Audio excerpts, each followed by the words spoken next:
diusir dari rumahnya sendiri oleh warga sekitar, malah marah-marah, malah kayak nggak terima kayak gitu.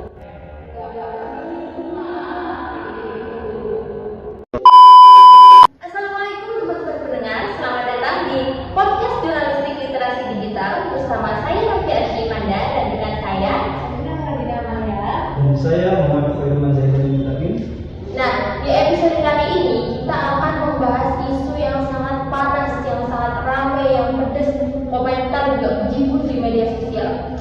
Nah, kalian tahu nggak kita akan membahas apa? Kasusnya itu kan? Iya betul, kita akan membahas konflik antara warga dengan salah satu mantan dosen UIN Malang yang kita kenal sebagai Yai Mim.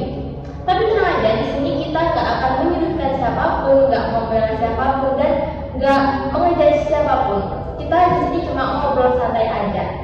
Oke, nggak pakai lama, mari kita gaskan. Di beberapa minggu terakhir ini, FYP itu penuh banget sama kasus ini. Mulai dari postingan di Instagram, di YouTube, di TikTok, semuanya pada bahas kasus ini. Dan akhirnya kan orang itu jadi penasaran kan, kayak ini sebenarnya masalahnya apa sih?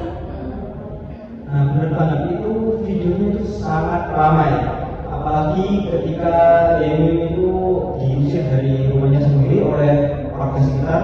Nah, itu memunculkan komentar-komentar pedas dari netizen dan menyebarkan isu-isu terkait yang menyudutkan Yemi. Iya sih. Sebenarnya konflik ini tuh masalah awalnya tuh apa sih? Soalnya emang bener-bener ramai banget kan di media sosial. Bahkan NDP YouTube, itu YouTube, Google, terus TikTok itu full NDP-nya ini. Yang biasanya aku kan nggak tertarik sama berita-berita itu kan, kayak ya udah scroll aja. Tapi karena itu terlalu ramai dan viral, aku jadi kayak ini berita apa gitu. Tapi kok berita apa nih? Bukan sempat aku baca di sosial media maupun di podcast yang pernah sempat aku dengerin. Sebenarnya permasalahan ini itu tentang kenal. Jadi kayak ini itu punya rumah di kawasan Joyogan Malang. Nah, menurut beliau lahan di depan rumahnya itu sudah dilakukan untuk jalan umum. Tapi tetangganya yang namanya Sahara itu malah penyalahgunakannya gimana? Nah, jadi usaha ini pengusaha tentang mobil. Nah, pasti kan kalau punya usaha tentang mobil kan mobilnya banyak kan. Tapi bukan. Nah, sebenarnya dia itu juga punya garasi. Tapi garasinya tuh nggak memadai, kan kecil gitu garasinya. Mobilnya banyak, nggak cukup. Akhirnya beberapa kali itu usaha parkir di depan rumahnya Emin. Dan itu sangat mengganggu aktivitas Emin. Maka Emin itu mau ngajar itu susah karena nggak bisa ngeluarin mobilnya gitu. Akhirnya Emin ini coba untuk berusaha lah sebenarnya. Tapi yang ada usaha itu malah marah-marah, malah kayak nggak terima gitu. Nah, mulai dari situlah teror-terornya ini dimulai. Sahara yang mulai posting video-video yang menyebarkan keburukan Emin. Dan seperti yang kita lihat sekarang kan Emin bisa bawa apa? Menurutku sebenarnya kayak konflik antar tetangga itu hal yang wajar nggak sih? Kayak kita antar tetangga pasti lah ada konflik. Nggak mungkin kayak selain itu nih kita baik kita tengah nih. Kita juga baik-baik aja, tapi nggak mungkin kita akan baik-baik terus gitu. Pasti ada lah konflik satu dua. Tapi aku juga nggak expect bakal seramai ini konfliknya. Ramai banget lah. Iya, konflik sama tetangga itu udah bisa dibilang biasa banget ya.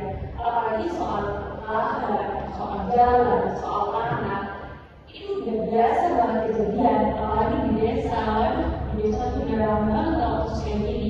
Tapi kenapa kasus yang kali ini itu benar-benar seheboh itu, seviral itu? Ya karena diposting di sosial media yang membuat orang-orang itu udah ikut berkomentar. Nah, dari situlah terbentuklah opini publik kayak gitu. Dan banyak dari netizen juga yang akhirnya menjudge Yemi tanpa mengetahui cerita keseluruhannya. Nah, benar, itu sangat berdampak besar bagi beliau dari info yang saya baca itu beliau sudah mengundurkan diri dari dosen di UIN Malang karena menurut pendapat beliau, karena ini adalah urusan pribadi, beliau tidak mau menyeret nama institusi yang ada di UIN Malang ini. Dan karena beliau itu kemarin sudah diusir oleh warga sekitar dari rumahnya sendiri, itu menimbulkan lebih banyak opini publik dan isu-isu yang lebih melebar lagi gitu.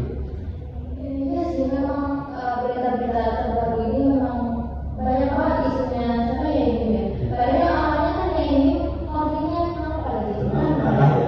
Tapi semakin situ semakin melebar gitu. Nggak cuma tentang pelajaran aja. Makanya yang viral itu malah video yang bullying, iya itu terus yang nomor itu terus ada juga viral apa ya ini tuh racing brand mobilnya Pusahara itu juga ada.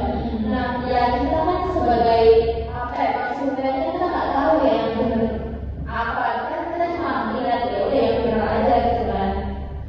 Itu jadi ya itu mengundang asumsi negatif netizen lah. Gitu. Sebenarnya menurut aku pribadi ya, permasalahan ini tuh bukan soal nama wakaf aja, tapi juga soal komunikasi.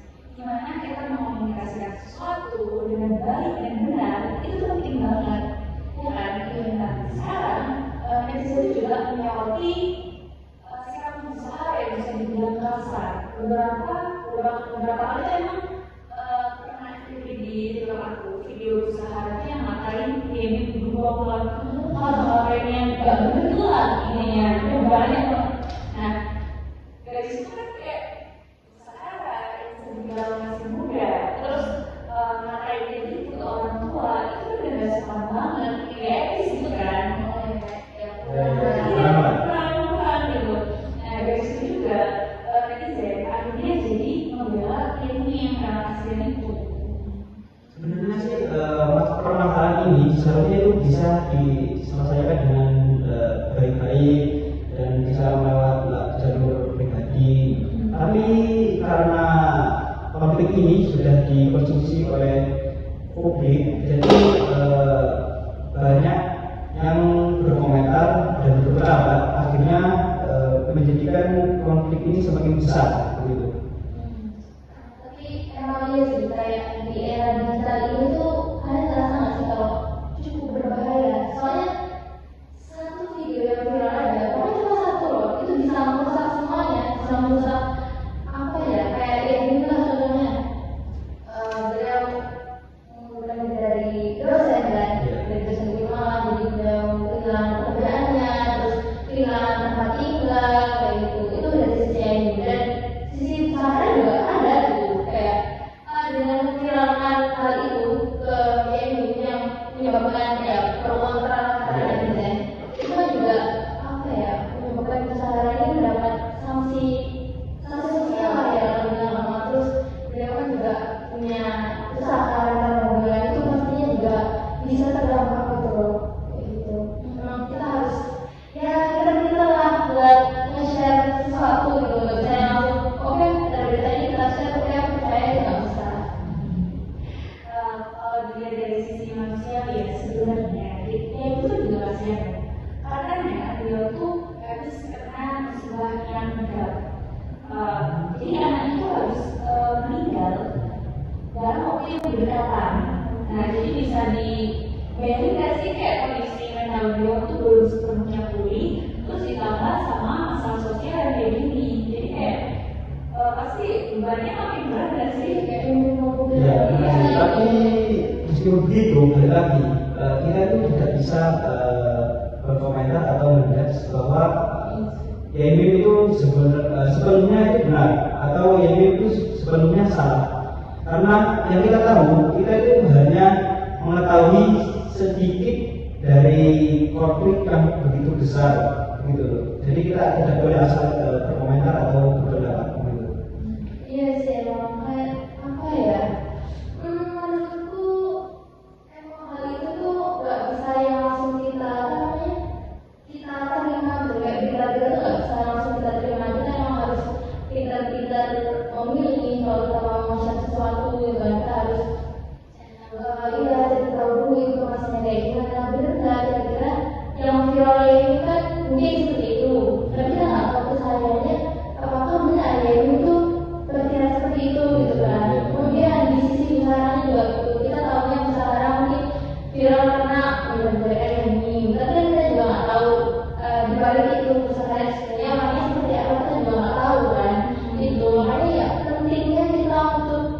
lah dalam memilah-milah informasi atau berita yang kita terima gitu.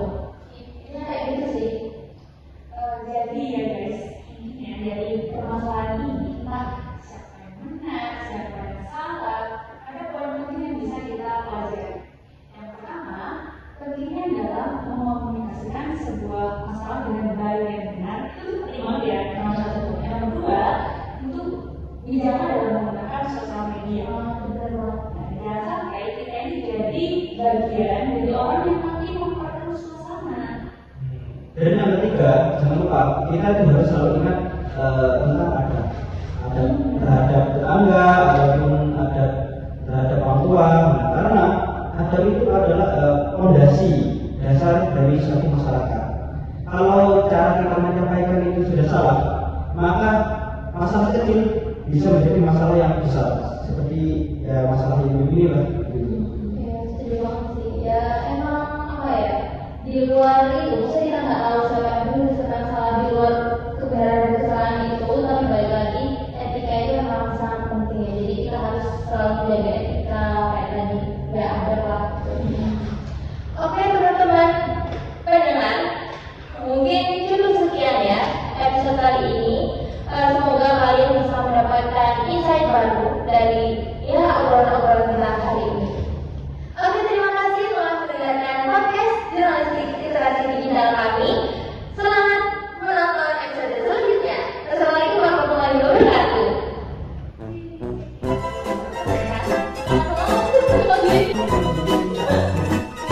Kita video. Ayo, ayo, ayo.